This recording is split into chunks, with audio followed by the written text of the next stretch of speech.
guys, welcome back to my channel, and it's Deb C, and the place to be, it's Deb C. Boop, boop. That's me, boop, Deb C. Hey guys, and happy Saturday. I hope everybody is having a wonderful weekend and a great day. Oh, I'm so excited. It is the weekend, and it looks like a bird flapped through my hair in the back. Also, I got rid of this, but then I'm getting another one over here. Hooray and yay. But enough about that. Like I said, I hope everybody's having a wonderful weekend. This past week, I watched on ID, on Discovery ID. I did not watch it on the app.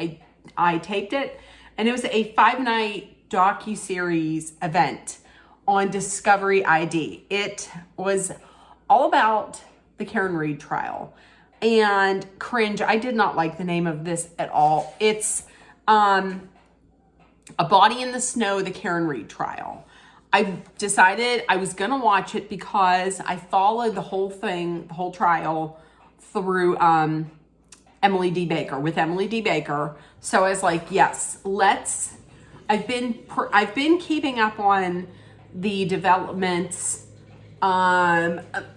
pretty good. I mean, there might have been some things that I missed, but on the whole, I have been keeping up with it. So I thought I would watch it. Here are some of my thoughts on it. I made a whole bunch of notes, and then I was like, no, I'm not going to go and talk about every single thing. Here's some of the things that I thought that I was thinking about. Here's my thoughts on it. First of all, I was kind of wondering why do this documentary now? I found out that Alan Jackson is the one who had pitched this documentary to them. They didn't come, the documentary company didn't, or the production company didn't go to them. They went to the production company. So it looks like Alan Jackson had pitched this documentary. And then I was remembering one thing he said. He had said that it's going to take, or it's the cost of this trial, like all their work they've done on this trial, it's like $5 million. Karen Read doesn't have that kind of money. So they didn't say that it's going to be free, but to me it sounded like it would maybe kind of be a pro bono thing. Maybe Karen is paying for like the experts, or maybe she's paying some amount, but not the amount, not $5 million. And they're going to be there no matter like how long it takes. So I'm thinking maybe this was a way that they would maybe bring in some money on that, to offset those costs. After watching this, I don't think this was a good decision. Like, I don't know that this was a good reason. And I'm going to tell you a couple reasons why. So first of all, for me, Karen Read did not come off as, she didn't come off as likable or empathetic or sympathetic, and at times, to me, it even seemed like she was maybe a little bit flippant and a little bit arrogant. Now, I understand that when you're in court, you're going to get frustrated because you can't be the normal you. Like, you can't do what you normally do. Like, my normal thing in that instance would be to if I was in her situation, it would be to cry. It would be to be like, no, I did not do this, or to roll my eyes. Everything would be on my face. So I get that. So you have to kind of you're fighting for your life, and you're being judged on every little thing. I can completely understand being frustrated with that. But now this is her outside of the court. So this is the real her. And to me, it didn't come off as likable. If I was in the jury and I saw that, I would maybe put a bookmark in my head of I don't know about this reaction here. I mean, would I have that would that for me override evidence? No. But it would be something in my head that I'd be like, I also would not put her on the stand. Just because she does not seem she doesn't seem very sympathetic. Once again, I can understand you're fighting for your life, but she doesn't come off well. She just doesn't come off well. Also, the other reason why I don't know that this was a good idea is because at the time that they filmed this, when I was watching it, I thought, did the defense really think, I feel like the defense maybe thought, yes, we have a very good chance of winning this. And now that there's been a mistrial, so there's going to be another trial, and prosecution can go in and can ask for all the footage and can ask for uncut footage. So it's difficult. It's difficult. They can look at things that she says in this documentary and potentially use that. Also, Karen had said multiple times that she was drinking. So at the time she wasn't completely clear on what had happened, but now she is. That doesn't sound great because one of her counts is manslaughter under the influence of alcohol. That doesn't sound that great. She then also said that early on she had asked David Yannetti something like, could I have run over his foot? And he said, well, if you did, then you have some culpability. So there's that.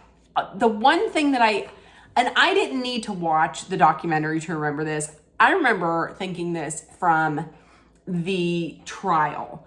The drinking and driving in that town was insane. Like, everybody just went to the bar, drank, drove home. Nobody even stopped them, probably because all of the cops in that town drink and drive. And she even said it in the documentary. She was like, a good time for us up here is to go out, go to the bar, drink, get in the car and drive, and no one's going to pull you over. Well, that's terrible. That is terrible. I don't give a shit if you're in Massachusetts, you're in Pennsylvania, you're in California, wherever you are in the world. If you're drinking, you should not be driving, period, end of story. That's it. Okay, let's get to another thing. The name of this documentary, A Body in the Snow, was terrible. For me, it was terrible because it minimized the victim here, which was John O'Keefe. It's just, he's just a body in the snow. He's not like a person who had a life and who had people, family and friends who loved him and a community that he helped. He was just a body in the snow. I didn't like that. I didn't like that at all. Like, that's not to say that in the documentary they didn't pay tribute to him, but I didn't like that. I thought it was a gross title. I didn't like it at all. I wasn't a fan of the format either. I was thinking at first that it was going to be maybe like an interview, but then actually what it was is it went from interviews with Karen interspersed with like behind the scenes preparation of them getting like ready for trial, and then they went to like trial, like parts of the trial that they had people, experts, or like media talking about. Like I said, I followed the trial through Emily D. Baker's channel, and I had gotten her commentary, which is like the best commentary that you can get, like bar none, from anybody. I'll fight anybody on that, and I will die on that hill. If you want to watch a trial, the best place to watch it is Emily D. Baker, because yes, she will like stop the trial to discuss something, but she used to be an assistant district attorney maybe or something like that out in Los Angeles. So she knows her shit extremely well. And when she talks about it and she breaks it down, like what's going on, she does it so that people who don't have a law background like me can understand it. So I followed everything with Emily D. Baker. I didn't necessarily have to go back and have them recap that. To me, I would have enjoyed it even more if they just did like the behind the scenes and they showed the lawyers like Yannetti and Little and Jackson preparing for it and just going through like their mindset. I think that's extremely interesting. I would have enjoyed that, and then maybe had a little bit of Karen Reed in there, just a little bit. The other thing I absolutely did not like was that atmosphere outside the courthouse. It was gross. Like, to me, it was gross. Considering this is the trial of a police officer who died in the snow. I thought it was terrible. I mean, it almost seemed like it was. The atmosphere was that of like a party or like a tailgate that you would see before a football game. You know, like the people on the Free Karen Reed side had their food and their snacks and their lawn chairs and their coolers and everything. And the worst part was yelling at his family when they went in. Like, I'm going to tell you, if I was there, would I have maybe booed the Alberts or the McCabe's? I might have booed, but I would never do that to the victim's family, to John O'Keefe's family. They didn't do anything wrong. They did nothing, and they're just grieving. I thought that was terrible. I thought that was absolutely terrible. And this whole, but I also, I mean, I understand at base where the Free Karen Reed people were coming from, because this was like this trial for the residents of Canton. This trial was like the manifestation of frustration over all of this corruption that had taken place for like decades in their town with cops and from what I understand, if you live in Canton, you're either a McCabe or an Albert, and if you're neither of those, then you're a townie, then you're just like, you know, beneath everybody. So those two families, I guess, run the town. So I understand that there's this frustration. So maybe Karen Reed was like this person that was now brought to like shed light on this corruption. And they were maybe finally going to get some kind of like justice on these people that were so corrupt in the town, that ran this town. I understand that, but the O'Keefes and John O'Keefe really wasn't in on that. So, and his family didn't do anything wrong. I thought that was terrible. I thought that was really terrible. Talking about Turtle Boy, he did get more eyes on the case and bring bring the media to it, period. But I don't know how great it is for Karen to be talking to him, because they did say what you can do is you can talk to him, but go through a third party. And she was like, I don't know that I can trust a third party, so I'm just going to talk to him. And she was talking to him for like 5-6 times a week, and texting him. Here's the thing that's with him, he did bring eyes to this case. However, some of the, like, not everything he does is on the up and up, because it wasn't right for them to threaten Turtle Boy. However, it's also not right for him to harass witnesses. And the thing is, if the prosecution can go in and view those texts between her and Turtle Boy, I really hope that they that she didn't say anything that could come back to bite her in the ass. Okay, a few points that were brought up. If Karen, these were points when I was like, that's a good point. If Karen did say, I hit him, like some of the people, including Jennifer McCabe, had said that she said, I hit him, oh my God, I hit him. If she had said, I hit him at the scene of the crime, why wouldn't, wait, what did I write?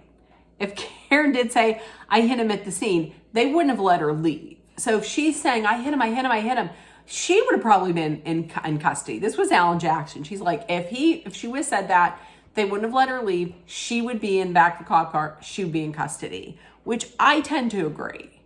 John's friend had asked, when John didn't come home, why didn't Karen just call 911? Makes sense.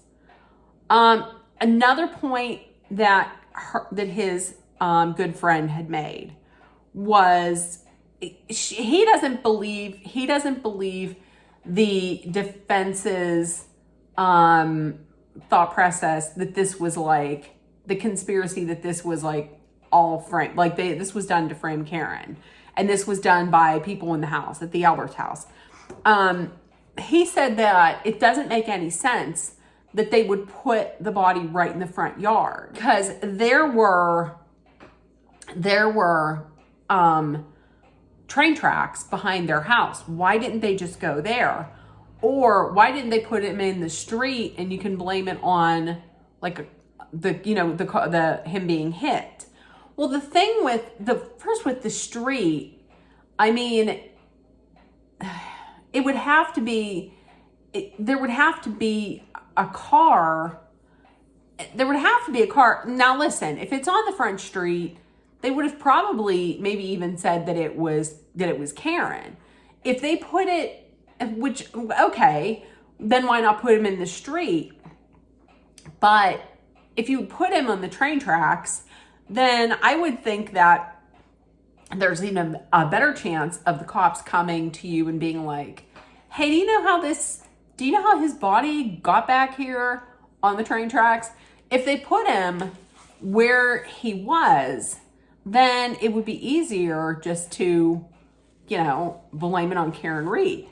Am I saying this is what happened, that what defense is saying happened? I'm not, listen, I'm going to go over that at the end. We're getting ahead of ourselves.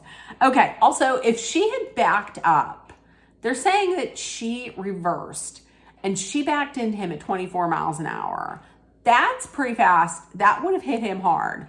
You would think that there would be injuries on his torso. That would be that would be something you would see after you get hit. There wasn't. That is always the thing that made me think like, but there were no marks, no injuries on his torso. And also, why were his eyes, because she said his eyes were black and blue and purple whenever she went over and saw him. Where'd that come from? And those marks on his arms, let me tell you, that didn't look like anything with a car. That looked like a dog. Because I'm going to tell you what, go on TikTok, type in Sean Lowe dog marks or Sean Lowe dog. Okay, so Sean Lowe was one of the bachelors, and his dog bit him. I think his dog bit him twice, and he showed the marks on the arm. It looked just like the marks that John O'Keefe had. I'm telling you, that dog, they got rid of that dog, Chloe, pretty quickly. And then whenever they had his arm tested, and we didn't find any DNA from dog, but we found pig DNA. And people were like, pig? Well, here's the thing. My first thought was like, maybe he had one of those pig ears, like one of those chew toys, the pig ears. Maybe he had one of those. Maybe he had eaten something that was bacon, that had bacon flavoring, that had bacon. My immediate thought went to pig's ear, like those big pig's ears that people get for their dogs to chew on. I'm telling you. My other question was around Brian Higgins. So Brian Higgins, he takes his phone and he gets rid of his phone on the day before he was going to be told not to get rid of it. So he takes his phone and he doesn't just trade it in. He destroys it. He doesn't just throw it away at home. He takes it apart. He takes out his SIM card. He destroys it. He drives to military base and he throws them both away there. Why wouldn't you just throw it away at home? Because they can't go on military base and just like pick it up. So what's on there? What are you hiding that you couldn't just throw it away? Okay, the other thing was the butt dials. I have never in my life heard of more butt dials than ever. I guess when you move to Canton, you just automatically butt dial. But I wouldn't think that making a butt dial on one of these newer cell phones would be that easy. Like I would imagine if you still have a flip phone that has like, you know, buttons that actually when you press down, you can, it's like a keyboard, you know, I can imagine that, but I wouldn't think that that's what they would have because listen, I know on my iPhone, if my iPhone is just on during the day, it will, and I'm not watching something, it'll just go on to lock screen. And in order to make a call, I have to either, I have to do facial recognition. If that doesn't take, then I have to enter in, my code. But I don't think it's that easy. And there's a butt dial from Chris Albert early in the morning to Brian Higgins. He doesn't know that this is made. He claims it's a butt dial when him and his wife were getting, amorous, when they were getting it on. Who has a phone with them when they're getting it on? I mean, unless you're recording it, but if you're recording it, it's not going to be laying under you and you're rolling on it and then your butt just magically picks out this person's phone number. So he butt dials Brian Higgins. Brian Higgins, the phone picks up, but then Brian Higgins doesn't know that he picks it up, but then he unknowingly butt dials Albert back. Does that make any sense? That doesn't make any sense, not even a little bit. Also, here's another thing. With this whole thing with Brian Higgins, this is not a point, but I found it, Karen, when I say Karen wasn't likable, this is another time. She had mentioned, there was that whole thing of like the text messages about how they were going back and forth and flirting. I'm going to tell you what, I don't understand why she would have said that he's hot. I didn't think he was that hot. I mean, this is coming from someone who's definitely not hot anywhere near the stratosphere of even lukewarm. But anyways, so I thought John O'Keefe was much better looking. So, but she was saying that, yeah, they had flirted and this and that. And her and John were middle-aged. They weren't married. They didn't have a mortgage. So, we were just, it was no big deal. I didn't feel like it wasn't an affair. People were saying it was an affair. So she didn't think it was any big deal that she was texting this guy, but she supposedly was real jealous about the fact that because they had dated for a couple years. And then she said she had moved abroad to study. I don't know if it was Ireland. She had moved abroad to work. And then she came and they broke up. And then she came back and a few years later, and then they started dating again. So in that time that she was gone and they were broken up, I guess he had dated. And she was real jealous about that. Well,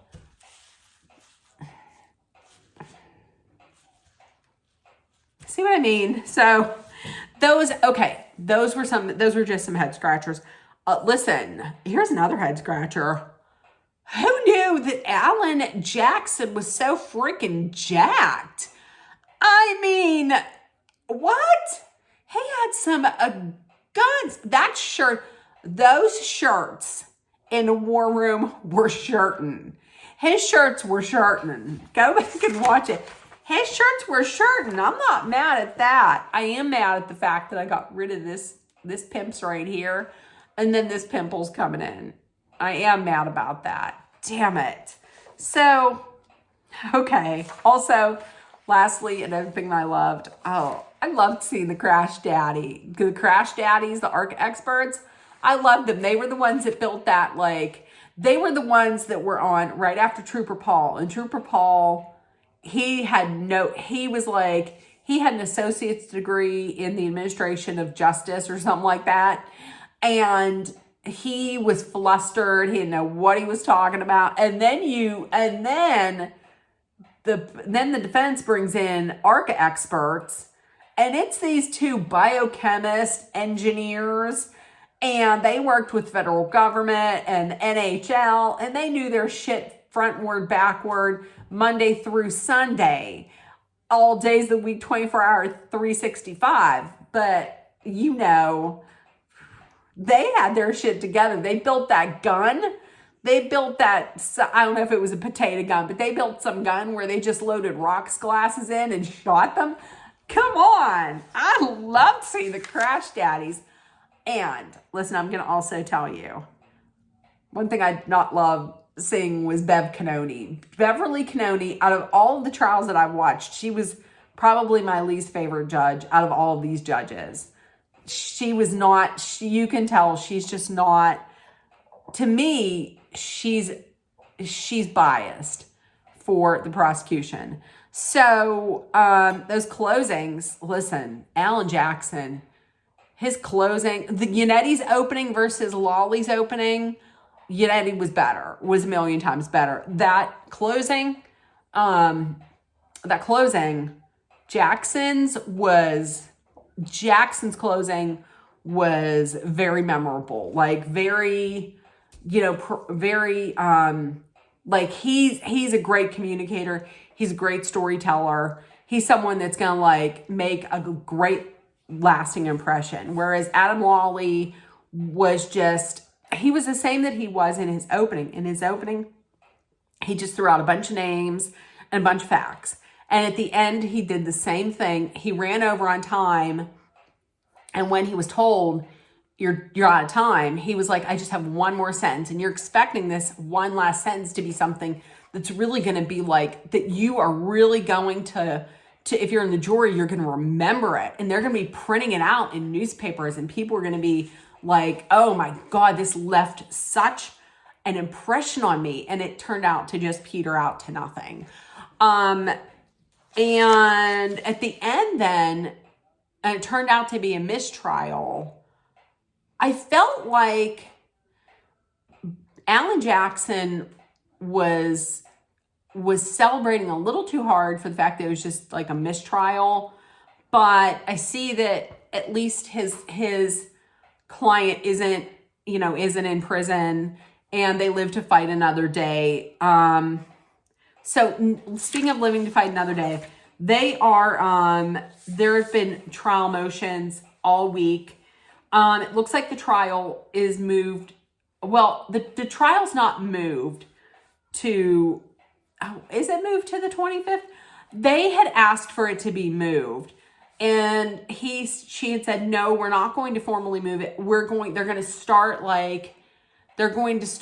getting together people for a jury, and then they have to go through voir dire and question them and find them.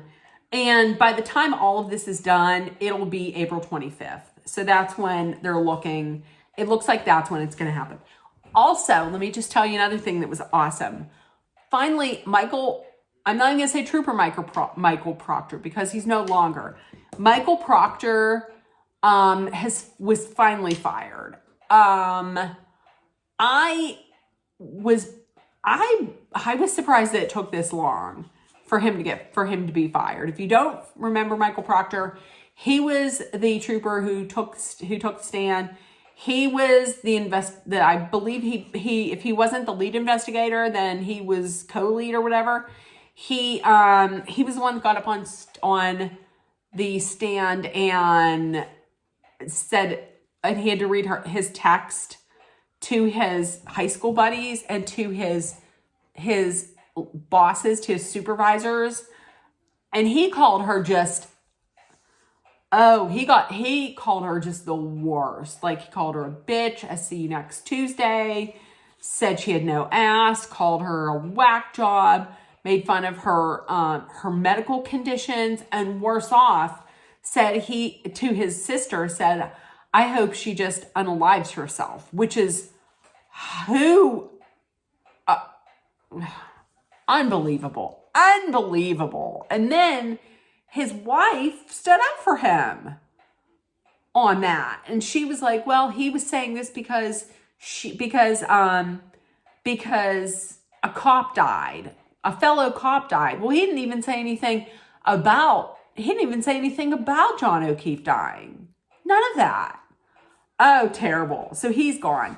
So if I need to remind you, the 2 counts, so she will be there. I believe they're appealing the 1st and 3rd count because apparently a number of the jurors had said that they came to a unanimous decision that she was not guilty on the 1st count, which is 2nd-degree murder, and the 3rd count, which was manslaughter under the influence of alcohol. And so that would leave number 2. So I guess the appeals is going to be the appeals on the 1st and the 3rd. So we'll find out. And so the counts that are currently out there, number 1, the 1st count is 2nd-degree murder. 2nd count was leaving the scene of bodily injury or death. And 3rd count 3 is manslaughter under the influence of alcohol. So there we go. So listen, if you watched, let me know what you thought. If nobody told you yet today, you're loved, seen, and heard. Please make sure that you put love, kindness, compassion, acceptance, hope, and positivity out there in the world so it comes right back at you. Please take care of one another. Be aware of your surroundings. Be smart and safe. Hydrate often with water. And if you're in a dangerous situation, know that Dolly and I are sending our love, thoughts, prayers, and all the positive energy to get you through it. Love you guys, and I will see you tomorrow. Bye, guys. Bye.